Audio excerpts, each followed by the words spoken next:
Anubis is one of the most T-sided maps in Counter-Strike history, so understanding how to play CT correctly is absolutely critical to being successful on this map. So today we're going to focus on the A bomb site, looking at who I consider to be the best A site anchor on Anubis in all of Counter-Strike, how he goes about holding this bomb site off, and what you can learn and implement into your own game. But before we dive straight in, I want to thank today's sponsor, SkinsMonkey.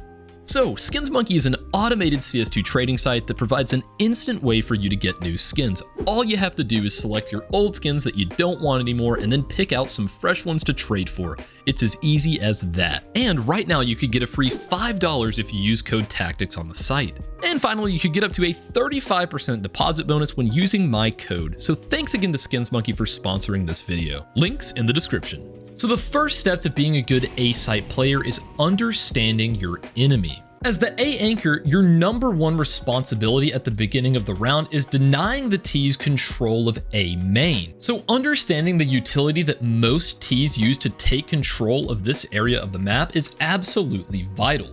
So typically in the tier 1 professional scene, the main way that you're going to see players taking this area of the map is coming up here into this corner, and they're first going to do a nice little step throw with a smoke grenade up towards this region of the arch to where it's going to bank off the top of this arch and go in towards the entrance to A main. It's going to end up looking something like this. Now you want to be careful not to throw this too hard, because if the smoke goes further back, they'll actually be able to see over it from up here on top of the stairs. You want it to land right in the center of the doorway, so I definitely recommend practicing that a little bit before throwing it in your own games. So right after that smoke's thrown, they're typically going to also just bank a molly up towards this little crack in the top of the pillar and do another step right into it. That molly is going to usually land right here into this cubby, completely mollying this area out, giving you a very easy fight and entryway on into A main.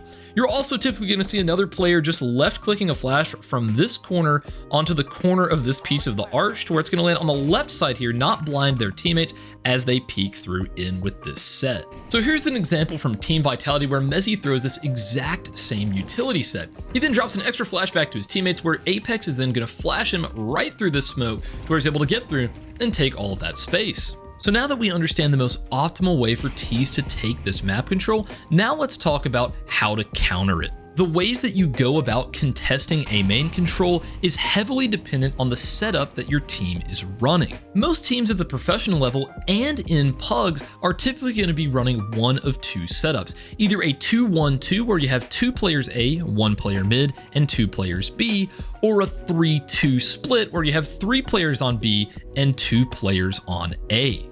So let's go ahead and get started by taking a look at a 2-1-2 setup from Team Spirit. Today we're going to be focusing on CSTactics because I believe he is the best A anchor in the game right now for Anubis. So he's going to go for an aggressive play here, and that's because he has Shiro to back him up. If you'll notice early on, Shiro is turned away playing anti-flash. That way, if the T's decide to flash in and peek CSTactics, well, Shiro can just turn around and kill them while CSTactics is blind. Rewinding a bit, if you'll take a look, CSTactics had the best spawn, but Mezzi's still able to beat him to behind this box. That's one thing to definitely consider when you're anchoring this site and going for an aggressive peek like this. You're gonna notice CSTactics is just jiggling here, and once he makes contact with the enemy, he's gonna quickly molly it and get out of the way, ready for any sort of aggression. So here's a very similar example versus FaZe, where CSTactics is going for that aggressive peek early on, and he actually catches 2 players trying to push into A main early, and he picks up a 2K and is able to run away with Shiro covering anyone trying to run him down. Now, of course, your A anchor is not going to have that perfect spawn every single round, so here's an example where Shiro's going to drop some extra utility for CSTactics, and he's just going to take a more passive approach to holding this position. If he ends up throwing his molly, well, he can just go pick up another one from around the corner. So at this point, CSTactics is just jiggling here, waiting for any of that aggressive A main utility to come in from Mezzi. Once it does start flying, CSTactics is just going to molly off the entrance, and since he doesn't hear them smoke it off, he's going to smoke it himself and push through that smoke to take all of that space that's left over. As you can see here, he has a ton of information for his team saying, hey, they're not actually in A main, and he's kept control of it without firing a shot. So now we've covered some basic positioning for early round 2-1-2 setups, but what do you do whenever your mid player ends up getting picked, like this situation here with Chopper getting unfortunately spammed right through the smoke? Mid ends up being a shared responsibility between the A and B players. You're going to notice in this situation, Shiro is going to be the one to just move up towards mid and hold an angle like this. As the round progresses, you're going to notice Zontic, since they're down a man, is going to take a little bit of initiative here to take some space and figure out, oh hey, they're not an A main. Even though they throw that set, he ends up smoking it and calling that bluff and moves over towards mid, which ends up being a fantastic read because it nets him a frag, and then Shiro is able to just clean up anyone coming through A main late. And that sort of mid play is going to be seen a lot of times in a 2-3 setup as well, where Zontic is going to throw his utility and then use that time he's bought to go help out in mid, especially whenever Shiro's feeling a little bit of pressure. As you can see, FaZe spot Shiro here and hear him run back, and they don't expect Zontic to be up so close.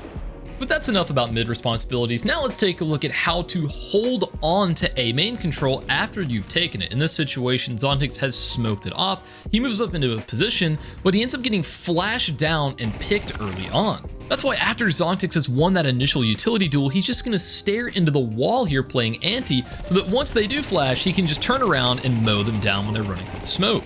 Another pretty cool thing to note is that since G2 noticed that Zontic was playing anti-flash, they decided to try to dry peek through this smoke. And believe it or not, Zontic is checking this every now and then and mows them both down, so the gamble does not pay off. While understanding how to hold A main is vital, knowing when to give it up is equally as important. Vitality end up waiting out Zontic's molly, throw the set, and are actually able to take control of A main here in this situation.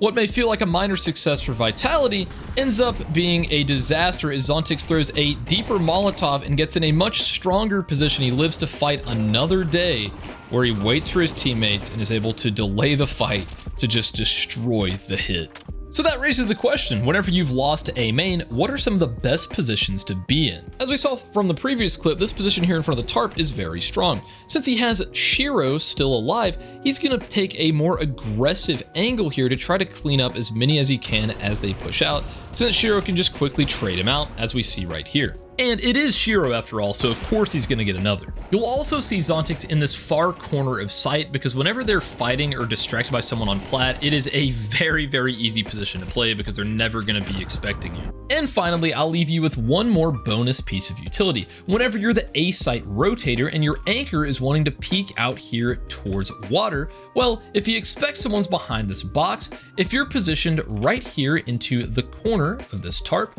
what's so good about it is you can still be watching mid from right here, and whenever your anchor is ready to peek, well, you can just go right here to the right of this chip in the wall, and with an HE you can do a simple jump throw, and that's going to pop straight down and destroy this player for about 50 damage. And of course, from that exact same position in the exact same lineup, you can do a simple jump throw with an incendiary grenade, and that's going to pop straight down, and it should completely engulf this entire area here with a molly to where no one is able to sit behind this box. Or if they'd rather you just smoke it off for them, you can just do a jump throw right here at the top of this line in the stairs, and that's going to pop straight back here, and it's going to be the perfect smoke for anyone that's holding from inside of A main. So yeah guys, I hope all of this utility and all of these different setups help you out in your next CS2 Anubis match. If you want to support me, go ahead and click that Skins Monkey link down in the description, and I'll see you in the next one.